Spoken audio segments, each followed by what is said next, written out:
كلشي كينتظر المقابله ديال المنتخب الوطني المغربي امام المنتخب الهولندي، في حاله اصلا الى جينا حنا الثانيين في المجموعه او الاولين، راه حتى هما المجموعه باقي ما حسمش شكون اللي غيكون الاول. يعني مثلا على سبيل المثال الى جينا حنا الثانيين في المجموعه غادي نواجهوا هولندا، جينا حنا الاولين غادي نواجهوا اليابان. هذه زعما هذه هي الاحتماليه الكبرى. هما الا كان العكس، الا كنا جينا حنا الاولين نقدروا زعما الا جينا حنا الثانيين نقدروا نطيحوا مع هولندا والعكس. المهم دابا حتى شي حاجه باقي ما محسومه، مي كلشي كيرجح يا غادي نواجهوا اليابان يا غادي نواجهوا هولندا، وكلشي خايف من المواجهه ديال المنتخب المغربي امام المنتخب الهولندي. علاش؟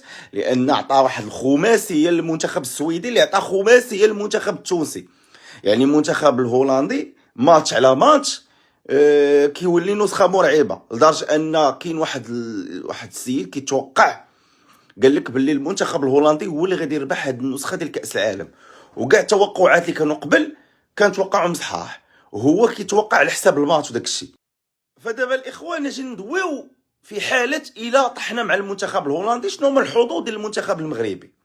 اولا خاصكم تعرفوا واحد القضيه، ان المنتخب الهولندي كيشوف المنتخب المغربي ند، يعني كيشوفوا انه منتخب قوي، انه غادي يواجه واحد المنتخب قوي، ماشي خايف، مي كيشوفوا واحد المنتخب اللي ند، ماشي ما كيستصغرش بالقيمه ديال المنتخب المغربي. اصلا حتى شي منتخب في العالم ما يقدر انه يصغر من المنتخب المغربي من غير الكلاسمون. داكشي منتخب اللي قوي، منتخب اللي فرض راسو كواحد من اقوى المنتخبات في العالم. ولكن في حاله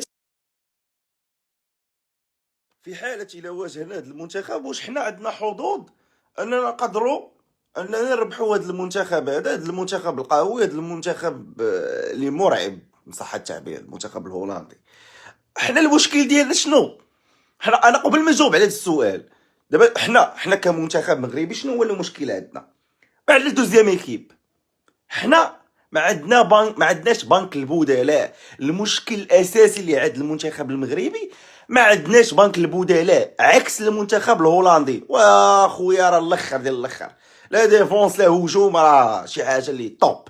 حنا ما عندناش. ثانيا المشكل اللي عند المنتخب المغربي هو انه ما عندناش يفيني لينا، ما عندناش تسعود عباد الله. يعني انا الا سولتيني في حاله مقابله المغرب وهولندا بعيدا عن العاطفه، انا كنرجح هولندا غادي تدوز على المغرب سالينا بلا ما نبقاو نخمو بزاف.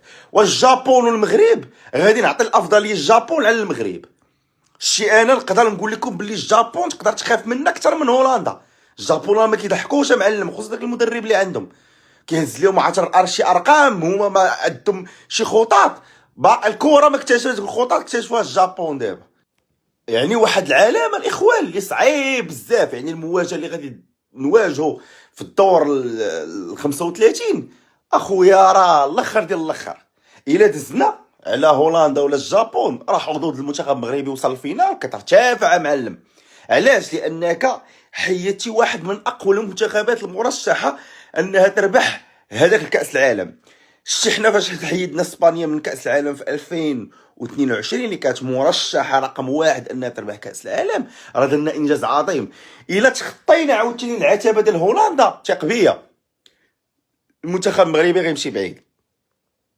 يعني دابا شكون اللي غادي يبان في هذا الماتش مع هولندا؟ التكتيك ديال هذا السيد واللعابه والقتاليه ديالهم. وانا ما شاكش في القتاليه اللي غيديروها العناصر ديال المنتخب الوطني المغربي مع هولندا. انا شوف ما غنشكش نهائيا، ولكن هما واعرين صافي. نتقبلوا الحقيقه الاخوان، حتى الا خسرنا ما تكعاوش وما تقلقوش صافي. المهم عطيو الاراء ديالكم.